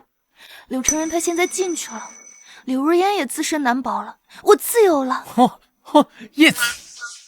陆晨，能不能再给我一次机会，我们重新开始？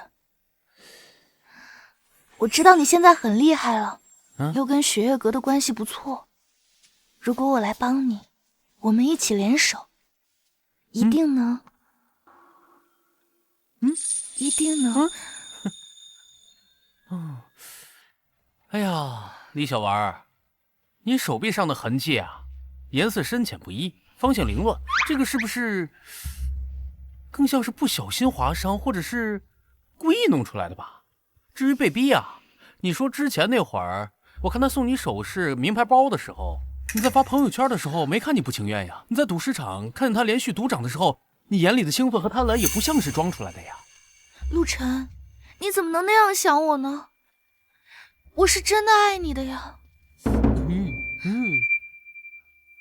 爱，你的爱就是在我们家最落魄的时候转身就走，然后投入柳成人的怀抱，是吗？你的爱就是在我一无所有的时候对我极尽嘲讽，在发现我有能力以后又想来分一杯羹，是吗？不是的，别把别人想的跟你一样蠢，听懂了吗？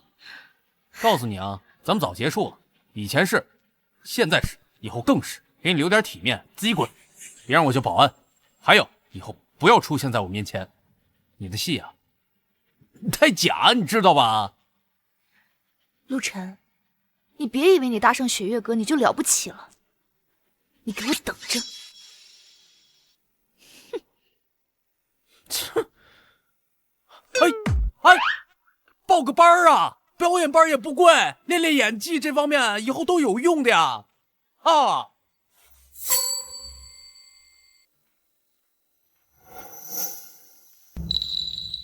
陆晨，那个坏女人又来找你干嘛？哎呀，陆先生，没事吧？如果需要法律层面的帮助，我可以给你介绍几个律师。不用。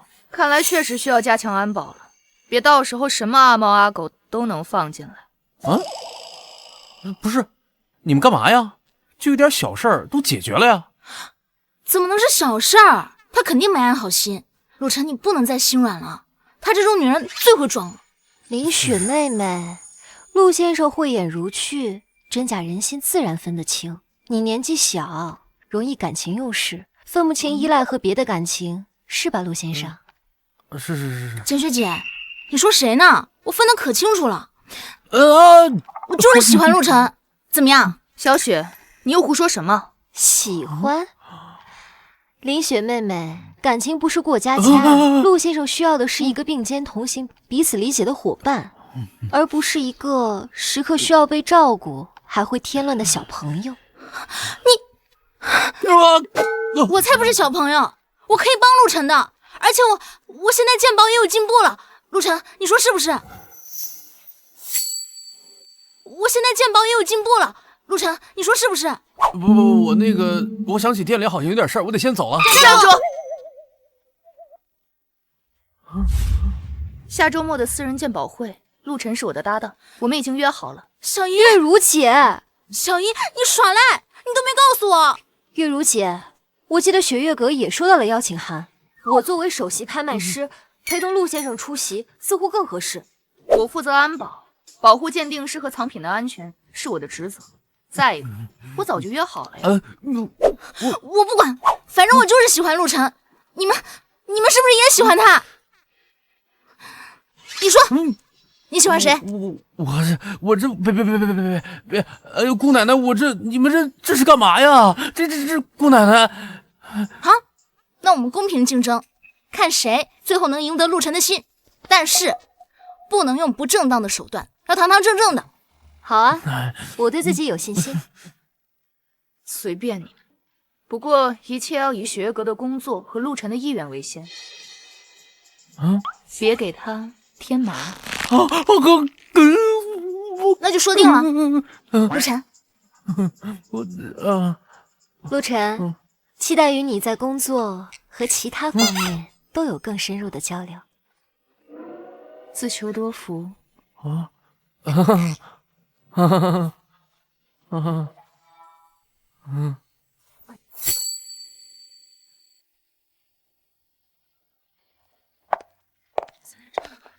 还挺热闹。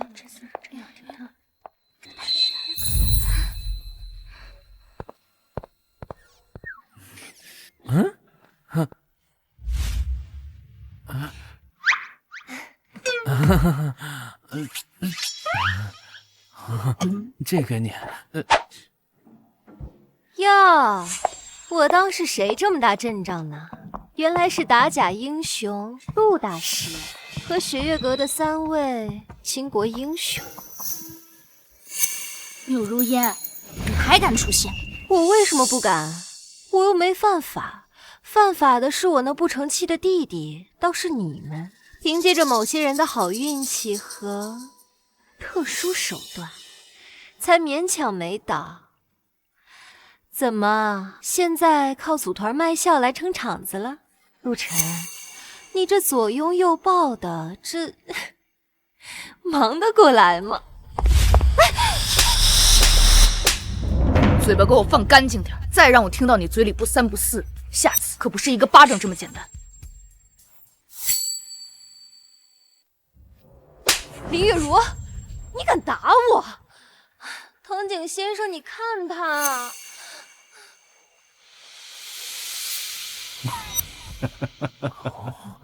陆先生吧，使劲使劲。别人藤井一郎，藤井商会的会长。柳小姐呢，是我们商会的特殊顾问，更是我的朋友。年轻人有点火气，我也可以理解，但动手打人有失风度。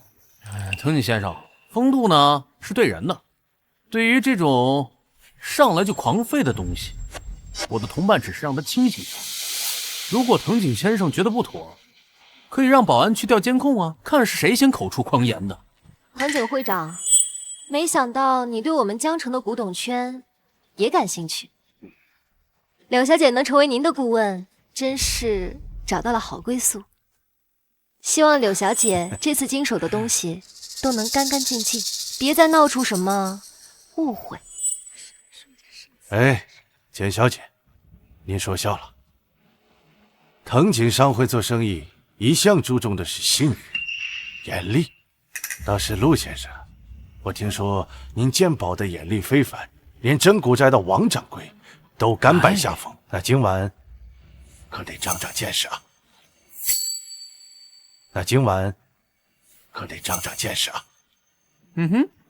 嘴皮子厉害有什么用？拍卖场讲究的是真金白银，凭借女人和运气上位的，还真把自己当盘菜了。今晚呀，可不是靠嘴就能赢的。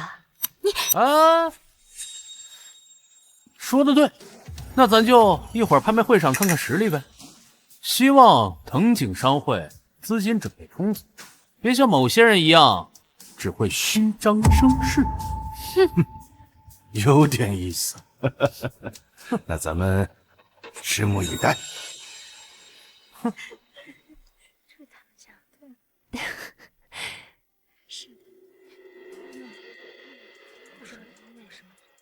各位尊贵的来宾，大家好！好，欢迎来到本次私人珍品拍卖会。话不多说，接下来我们有请第一件重器，第38号拍品，传承有序，北宋汝窑天青釉碗。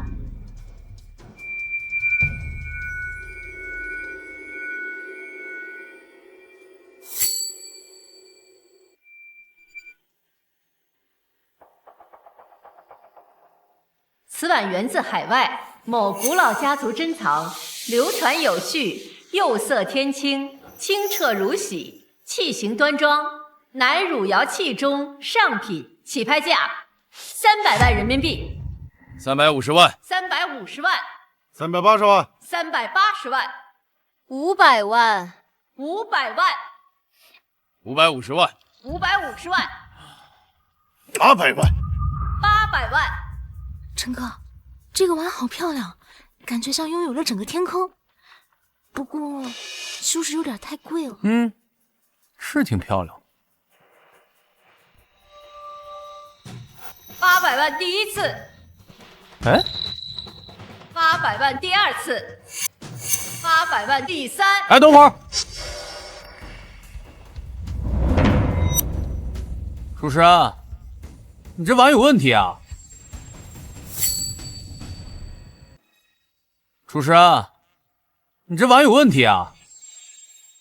请暂停拍卖。不是陆晨，你要是买不起就别捣乱。 这不是你哗众取宠的地方，怎么看藤井先生出价高急了？年轻人，你应该懂得拍卖场的规矩。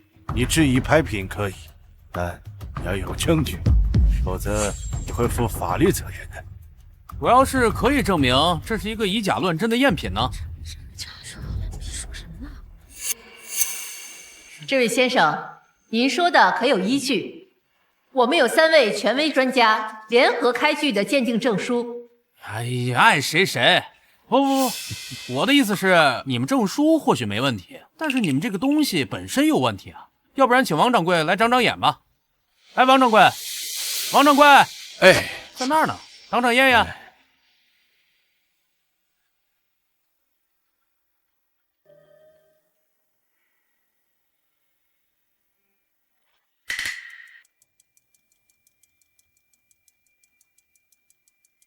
这釉色如玉似冰，宝光内敛，开片自然，蝉翼纹、鱼鳞纹交错，确是宋儒风貌，老气十足。此物大开门呐！听到了吗？前辈也都说是真的，赶紧给藤井先生和各位道歉，然后滚出去。赶紧给藤井先生和各位道歉，然后滚出去。 王掌柜，要不然您用高倍放大镜仔细观察一下碗心底部，然后呢，再用紫外线照射同一区域试试。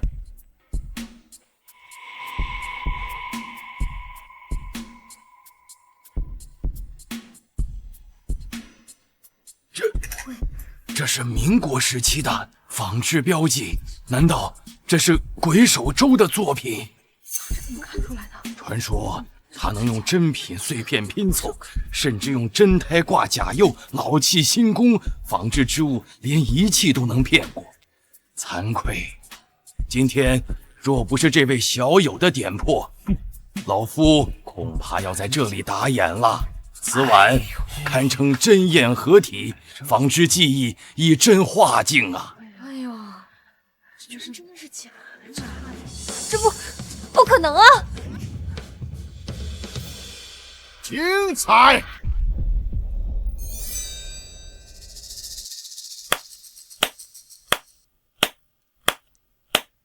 陆先生果然名不虚传，好眼力。鄙人差点就花了冤枉钱，佩服！哈哈哈哈！别客气，别客气，坐下吧。感谢陆先生避免了一场重大交易纠纷和损失，我们尽快撤下这个拍品，严肃地追查来源。 刚收到消息，那个藤井一郎表面是跨国商会会长，实则是国际文物走私集团黑联在东亚的重要人物。这个拍卖会可能有他们洗白或出货的渠道。果然是蛇鼠一窝，也不然这么快搭上这条线，看来是铁了心要跟我们死磕到底了。各位来宾，接下来是我们今晚压轴的拍品。 一尊鎏金佛，据传出自山西某古寺，年代久远，法相庄严，起拍价500万人民币。就这玩意儿还值500万？我还以为压轴是什么宝贝呢。就这，价值低，品相也一般。我看呀，200万最多，顶到头了，谁买谁大冤种。600万，600万一次。 陈哥，这个佛手看起来好旧啊，有什么特别的吗？感觉不如刚才那个碗好看。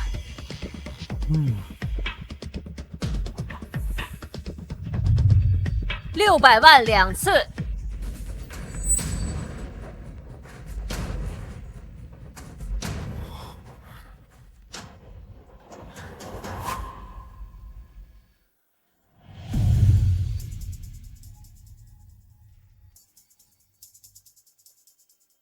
这件拍品，我必须拿下。这件故事，这个东西看起来有什么不一般的吗？非常不一般，这可能是一件失踪千年、牵动国运的绝世国宝，必须拿下它。具体的拍了再说。需要多少资金？我们雪月阁全力支持你，不惜一切代价。 600万，1000万，1000万。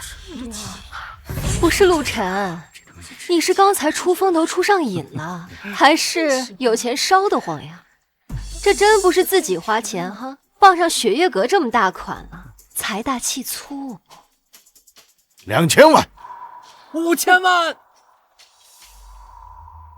疯了，绝对疯了！你们就这么看着他败你们家底儿啊？陆晨说值就一定值，我们雪月阁愿意。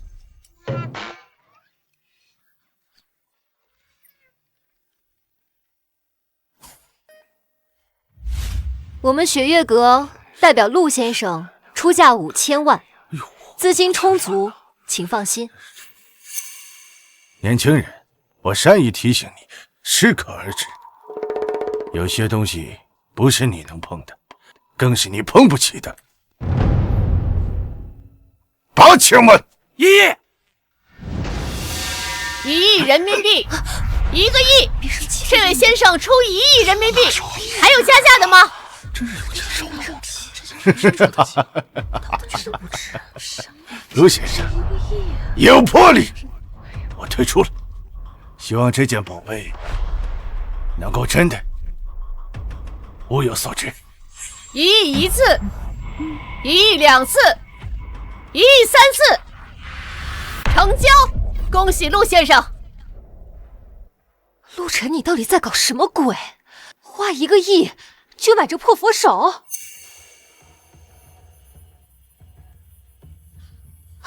你是不是发现了什么？柳会长怎么这么关心啊？可惜和你没关系，要不，或者说呢，和你背后的主人没关系。你年轻人，我还是那句话，有些东西你懂得太多，拿的又太多，未必是福气。希望我们后会有期。这句话呢，我原路奉回。江城的水啊，太深了。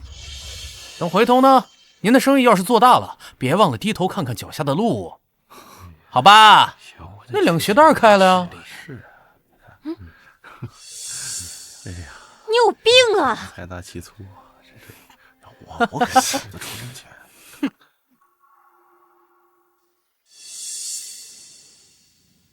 表面浮尘主要是棉絮和居士尘，酸性不高。但耳道和眉沟弯折处的垢壳成分复杂得多。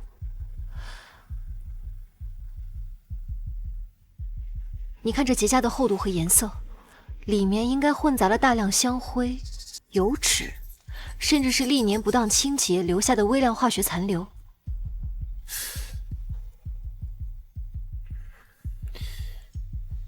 颈部的铸造痕迹呢，与明代中期官造佛像的工艺很像，是老的。没错，不过这个击打痕迹很新啊。新有多新？不会超过20年，而且力度和角度都很刁钻。就像是用什么尖头工具故意为之，应该不是意外磕碰，这更像是什么拙劣的试探，或者是想破坏什么又不敢用力。试探？你怀疑有人知道这佛手内藏玄机？是当年经手过它的人，还是最近的买家？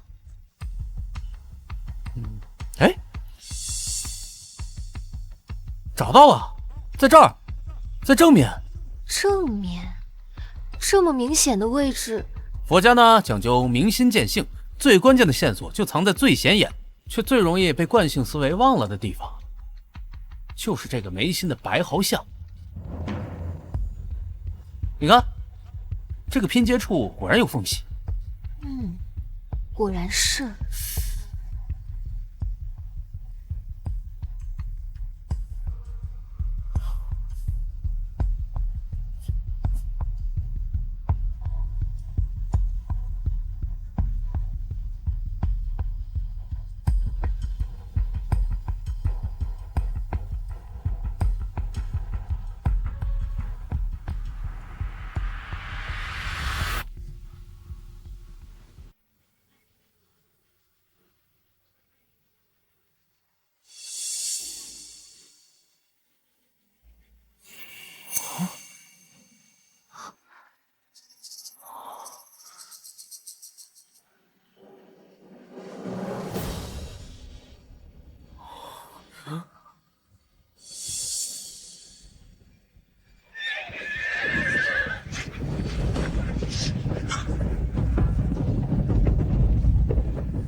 传国玉玺，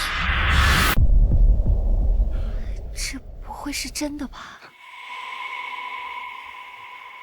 这光不是普通玉石，是顶级的和田玉籽料，还是传说中的某种古玉。这玉质是顶级的羊脂白玉，而且是老坑料，油性、密度、光泽都达到了极致。看着赤狐钮的雕工，是典型的战国到西汉的风格，霸气内敛，细节处理非皇室工匠不可为。这难道真的是？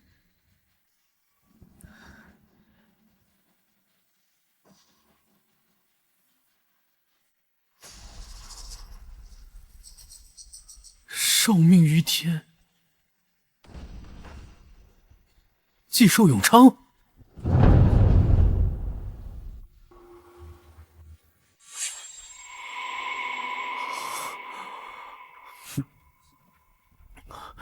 和氏璧为材，赤狐鸟，李斯篆书，金镶玉角，所有特征完全吻合。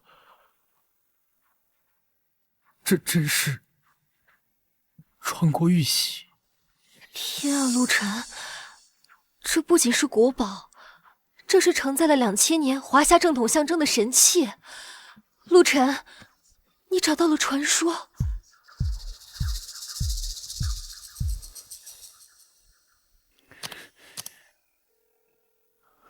月如姐，我俩看见了。陆晨，你跟简雪在一起吗？小雪没去找你们啊？啊，小雪，你们不是说一会儿一起过来看佛像吗？对，我们是约好了，但我处理完安保细节给他打电话，他一直没接。我打到家里，保姆说他下午接了个电话就匆匆出门了，到现在都没回来。我打了10几个电话，一直都是关机。他从来都没有这样过。我查了一下他手机最后的地点，他在城西老码头附近，那地方鱼龙混杂。城西老码头？他又不会去那儿，什么时候失联的？大概2个多小时前。我在想，会不会是柳如烟，还有藤井商会那帮人？他们今天刚刚在拍卖会上吃了大亏。如果是绑架或报复，时间点太巧了。我们刚找到玉玺，除非他们从一开始的目标就不是佛手本身，而是还有其他目的。那个，月如姐，你这样，你先别急，你赶紧去调取所有能调取的监控。我和简雪先去城西老码头，咱们随时联系。我现在就去，走。我去开车，需要通知执法人员吗？先不要，万一真是他们那边的人，你通知执法人员可能会让小雪更危险。咱们先去吧。行，快走。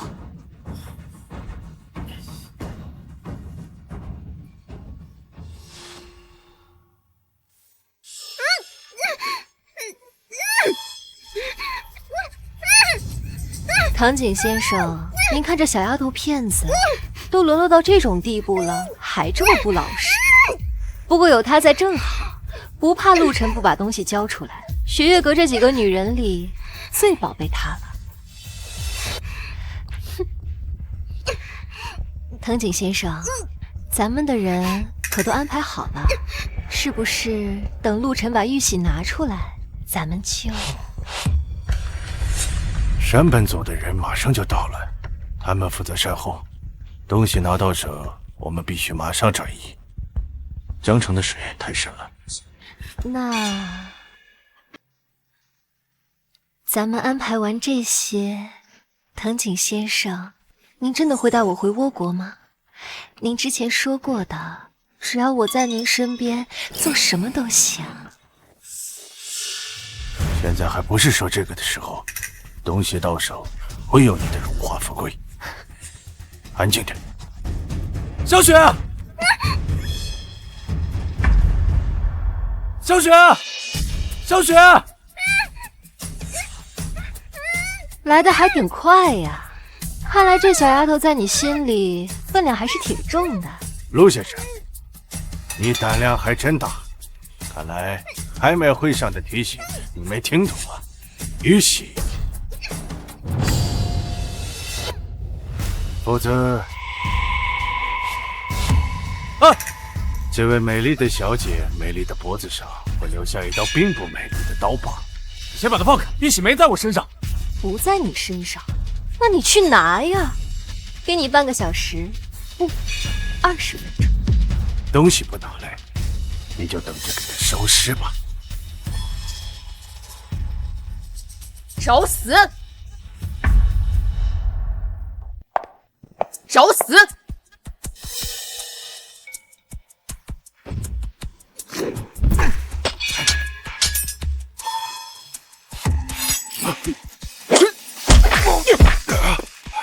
林月如，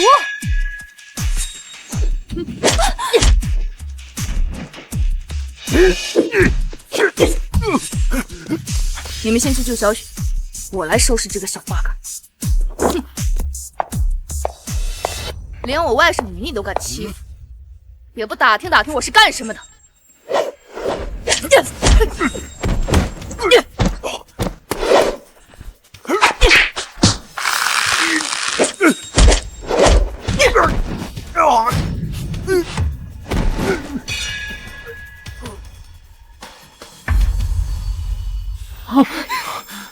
小雪，没事吧？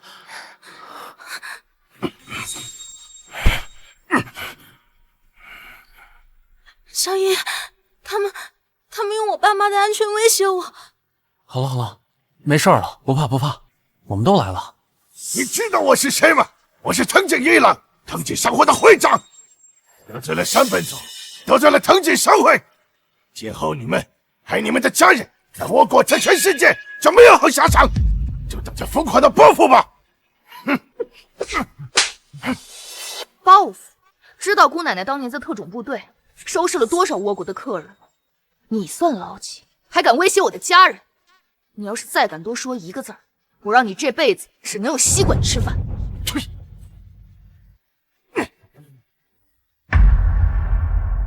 小姨，你们快带小雪先走吧。千雪，你帮我照顾一下她，看她受没受到惊吓。好，那你呢？我在这等执法人员过来处理。这两个，还有他们口中的山本组，一个都跑不了。哎，不是，那你自己一个人在这等肯定不行，他们的人都快到了呀。来得好啊！就这几个倭国来的混混，可掀不起什么风浪。今天来100个，姐就打100个，正好活动活动筋骨。哎呀，快走吧，可别磨叽了，安全第一。不是，赶紧带小雪走，玉玺的事儿绝不能再有闪失了。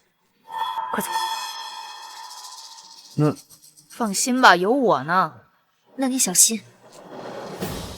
走，走。小心点你。走吧。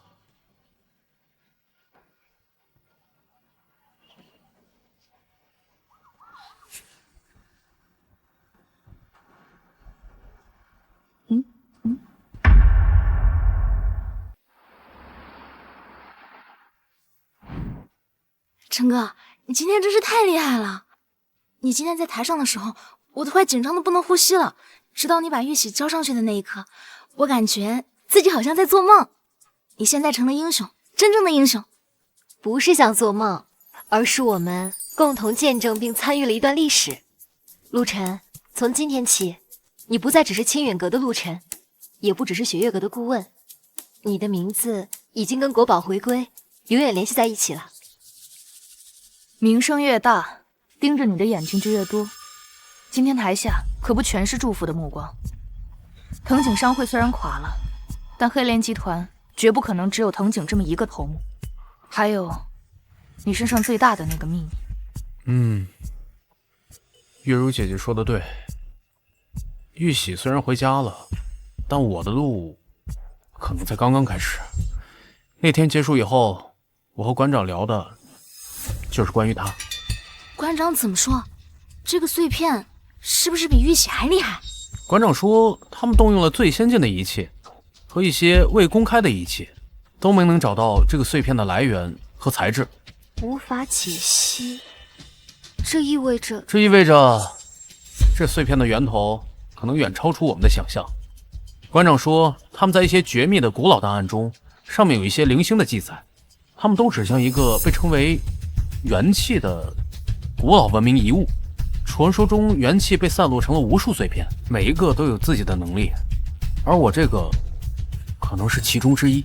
所以你是说，这世上还存在着其他跟你有类似能力的人，或者是寻找碎片的人？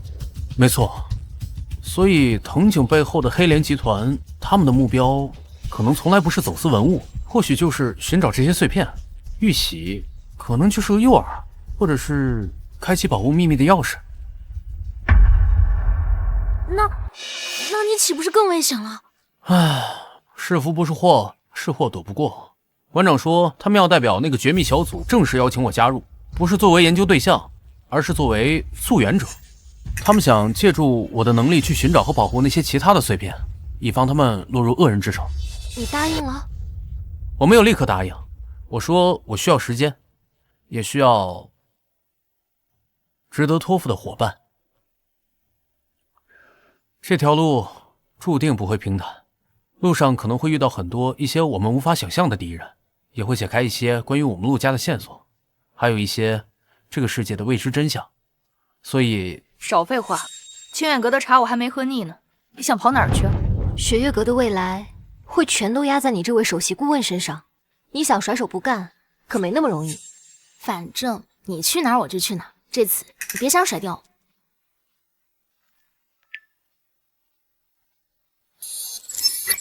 玉玺归位，星门将起。陆晨，你准备好见识真正的宝藏了吗？陈哥，谁的信息啊？那个没什么，垃圾短信。小雪，你不说你饿了吗？我知道有家特好吃的饭店，咱一起。啊？走啊，一起呗，走。这小子又开始自作主张。